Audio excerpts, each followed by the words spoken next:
My name is Grace Holloway.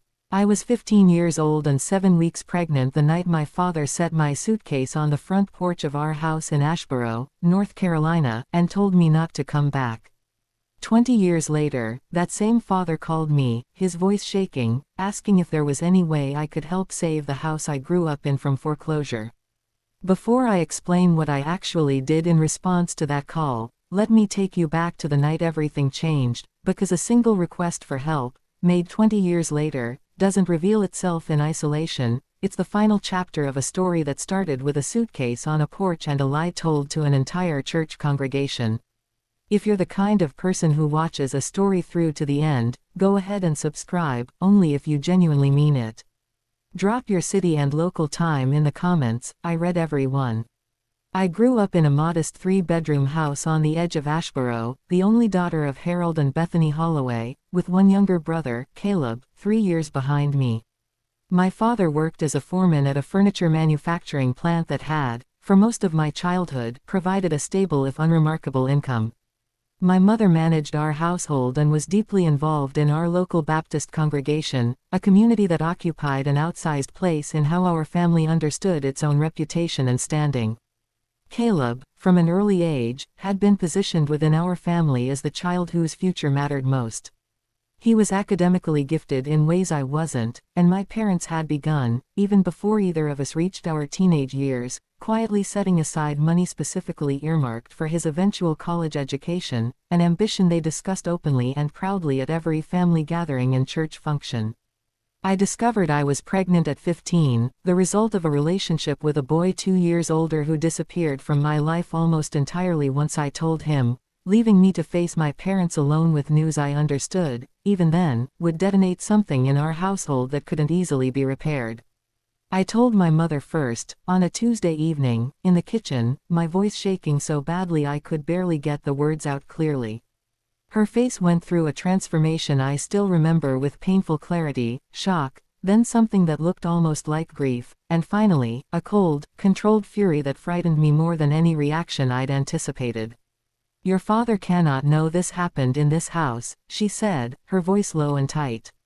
"Do you understand what this would do to us at church? To Caleb's reputation, applying to colleges next year?" I didn't fully understand, at 15, exactly what my mother meant by that specific framing, as though my pregnancy represented a threat to Caleb's future rather than a crisis in my own life that deserved its own consideration entirely. My father found out 3 days later, my mother apparently deciding that concealment wasn't sustainable, and his reaction confirmed every fear my mother's initial response had planted in me. He didn't yell, not initially. He simply sat in his recliner, staring at the television without actually watching it, for nearly 20 minutes before finally speaking. "You've ruined this family's name," he said. "Everything your mother and I have built in this community, everything we're trying to give your brother, and you've thrown it away for some boy who's already gone. Dad, I need help. I don't know what to do. What you need to do is think about what this looks like for this family. For Caleb. He's got college applications coming up in 2 years, and I won't have this town whispering about his sister, the unwed teenage mother, while he's trying to build a future." I sat with that response for a long moment, feeling something break inside me that I don't think ever fully repaired, not even decades later. So what happens to me? My father didn't answer that question directly, not that night. It took another week of tense, mostly silent cohabitation before he made his decision clear, packing a single suitcase with what he considered my essential belongings and setting it on the front porch on a Sunday evening, just hours after church, where my mother had apparently already told the congregation, without any advance warning to me, that I'd be going to stay with relatives in Tennessee for an extended period. "You'll figure something out," my father said, standing in the doorway, refusing to meet my eyes directly. "But you're not staying in this house, not like this. Your mother and I have Caleb's future to protect, and we can't have this hanging over this family."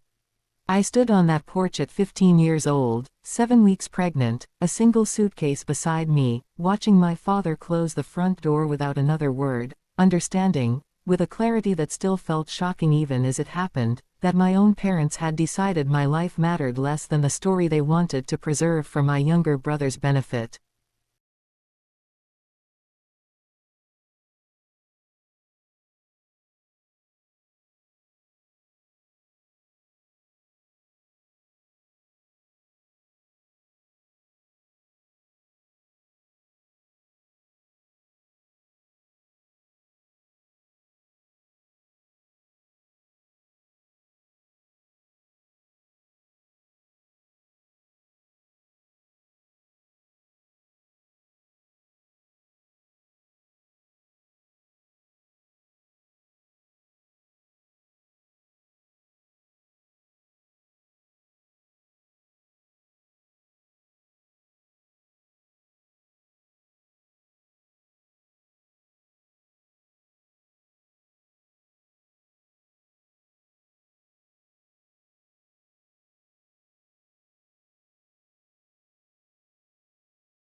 I spent that first night sleeping in the bus station in downtown Ashboro, too frightened and disoriented to think clearly about any actual plan, holding on to the small amount of babysitting money I'd saved over the previous year, which amounted to barely $340. By morning, a woman named Constance Ridley, who worked the overnight shift at the station's small diner counter, noticed me still sitting in the same corner booth I'd occupied for nearly 10 hours and asked, gently, whether I had somewhere to go. I didn't. Constance, who I'd later learn had raised 3 children largely on her own after her husband left, made a decision that would end up defining the entire trajectory of my life going forward.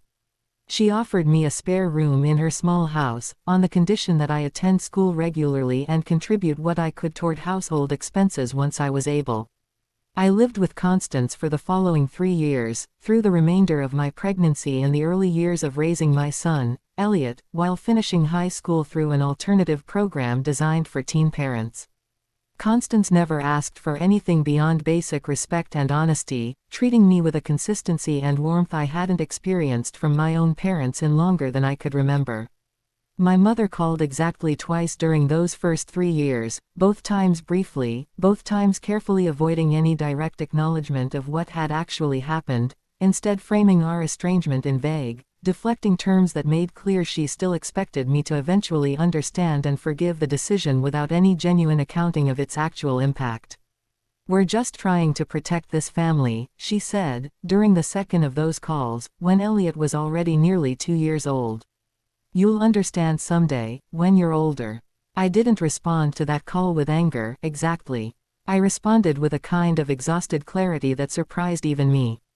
"Mom, I understand completely right now. You decided Caleb's college applications mattered more than your 15-year-old daughter having somewhere safe to sleep.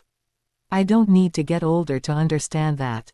I understood it perfectly the night Dad put my suitcase on the porch." She didn't call again for nearly 6 years after that conversation. I completed my GED at 18, working 2 jobs simultaneously to support Elliot while slowly building towards something more stable. Constance, who by then had become something considerably closer to a genuine mother figure than either of my biological parents had managed to be, encouraged me to pursue further education, eventually helping me apply for financial aid that allowed me to attend a community college program in accounting. By 25, I'd completed my associate's degree and secured a position at a regional accounting firm in Greensboro, work that gradually, over the following years, developed into a genuinely stable, well-compensated career. I married my husband, Desmond, when Elliot was 7, a man who'd never once treated my son as anything other than fully his own, and together we built a life that felt, for the first time since that night on the porch, genuinely secure. I learned, through occasional updates from a cousin who remained in contact with my mother, that my parents had told our church congregation and extended family a carefully constructed story about my absence, that I'd gone to stay with relatives in Tennessee to help care for an ailing aunt, a fabrication that conveniently explained my sudden disappearance without requiring any acknowledgement of the actual pregnancy or the decision to force me out of my own home. Caleb, meanwhile, had gone on to attend the state university my parents had spent years saving toward, graduating with an engineering degree and eventually building his own stable career and family in Charlotte. I'd had minimal contact with him over those years, our relationship reduced to occasional, awkward exchanges at the rare family funeral or wedding neither of us could avoid attending. By my mid-30s, I'd built a life entirely separate from my parents' ongoing presence in it, a stable marriage, a teenage son who'd grown into a thoughtful, accomplished young man himself, a career that had advanced steadily into a senior accounting position overseeing a regional client portfolio. I rarely thought about that night on the porch anymore, not because the memory had faded, but because I'd deliberately built a life substantial enough that the wound no longer defined my daily existence the way it once had. The phone call that would eventually bring my parents back into direct contact with me came on an ordinary Tuesday evening, 20 years almost exactly from the night I'd been forced onto that porch, my father's voice on the other end carrying a shakiness I'd never heard from him before, not even during the worst of our confrontation 2 decades earlier. "Grace," he said, "I need to ask you something, and I understand if you say no. The house, the one you grew up in, we're facing foreclosure." Your mother and we've fallen behind on the mortgage since I lost my job at the plant last year, and we don't have anywhere else to turn. I sat with that request for a long moment, my phone against my ear, the ordinary Tuesday evening suddenly feeling considerably less ordinary.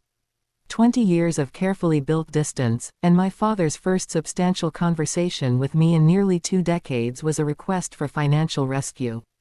Dad, I need you to explain something to me first, before we talk about the house.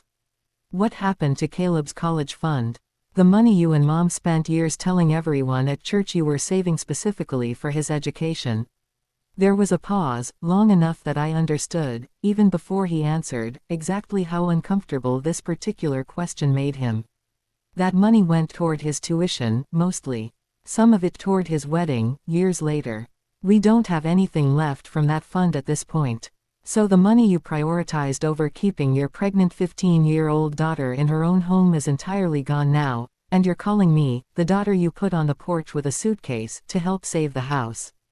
Grace, I know how this looks. I know we made a terrible decision that night, one I've regretted more than you probably realize. But we're genuinely desperate right now. The bank is threatening to foreclose within 60 days if we can't bring the mortgage current.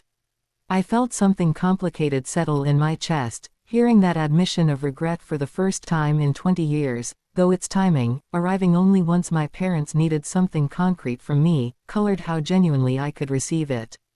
Dad, does Caleb know you're calling me about this?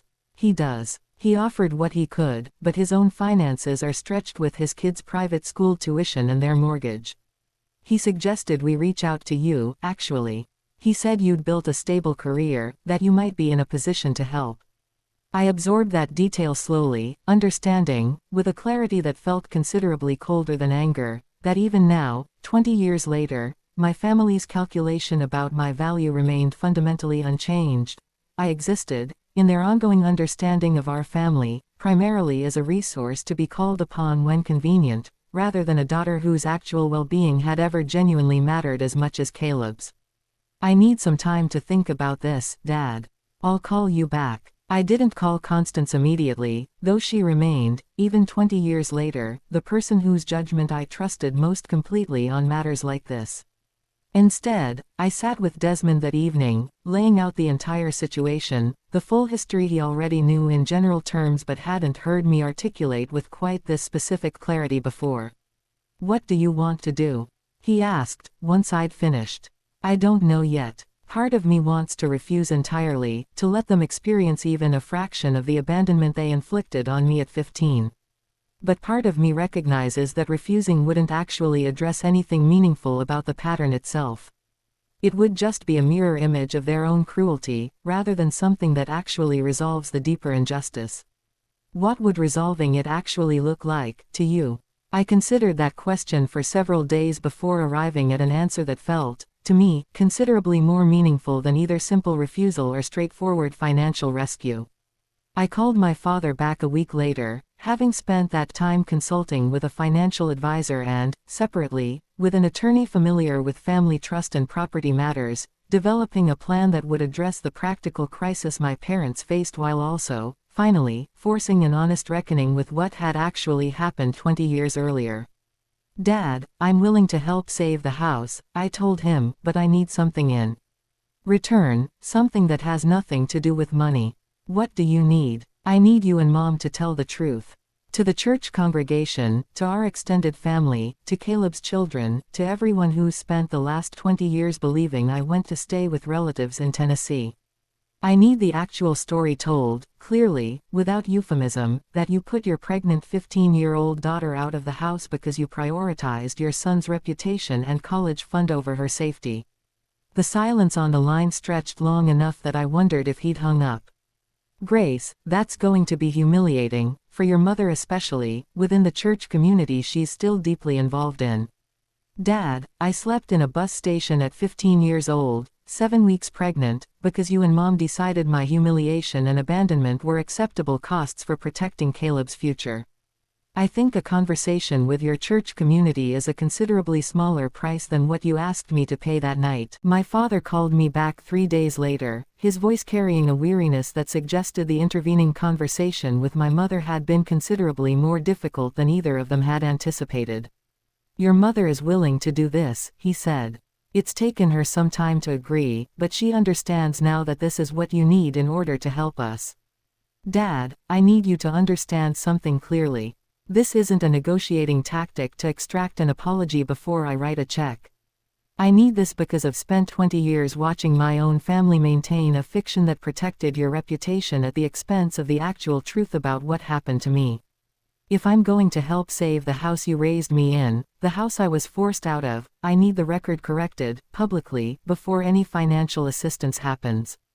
We arranged, over the following weeks, a plan that satisfied both requirements.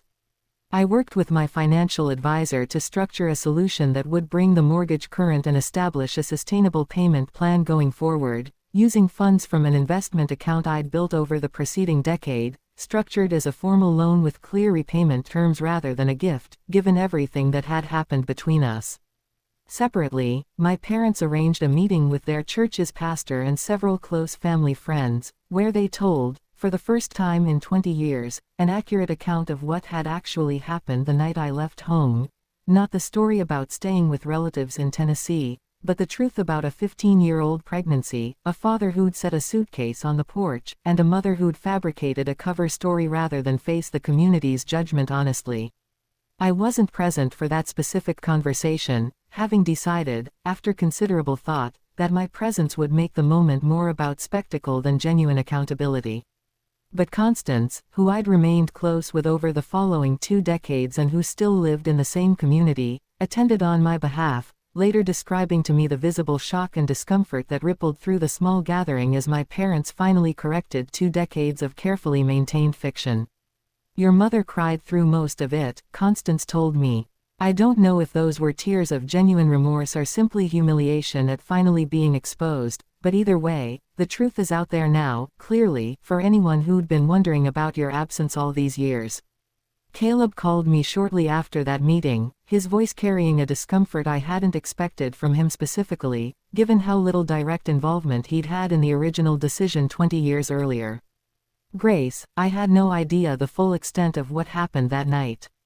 I mean, I knew you left, obviously, but I always understood it as you choosing to go stay with relatives, exactly the story Mom and Dad told everyone.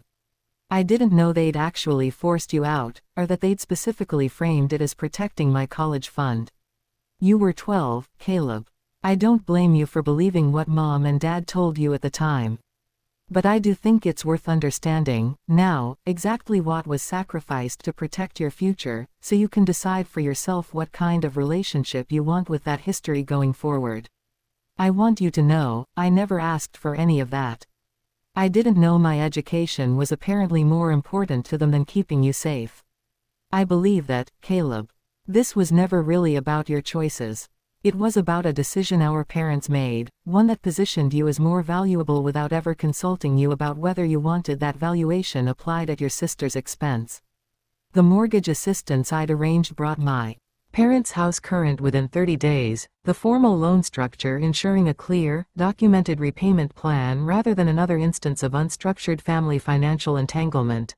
My father, notably, insisted on adhering strictly to that repayment schedule, making his first payment within the agreed timeframe, a level of accountability that felt, to me, considerably more meaningful than any verbal apology could have provided on its own. 18 months have passed since that phone call where my father, his voice shaking, asked whether I could help save the house I'd been forced out of 20 years earlier.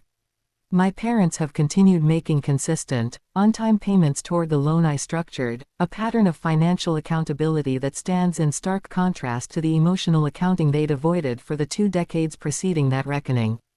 My relationship with my parents remains considerably more distant than what most people might consider a fully repaired family bond, though it exists now on terms I never had access to before, built on documented truth rather than a carefully maintained fiction designed to protect their reputation at my expense. My mother has attempted, several times over these past 18 months, to move our relationship towards something warmer, something closer to the family connection she seems to genuinely want now that the truth has been publicly acknowledged. I think about that night constantly, she told me, during one of our infrequent, still careful phone calls. I've had 20 years to sit with what we did, and I don't think I ever fully let myself feel the weight of it until we had to actually say it out loud to people who'd trusted our version of events for 2 decades. I appreciate you finally saying that directly, Mom. But I need you to understand, I'm not looking for a fully restored relationship simply because the truth is now public.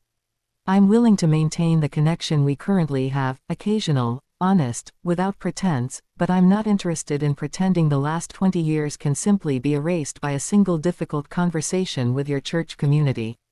I understand that, she said, and for the first time in longer than I could remember, I believed she genuinely did.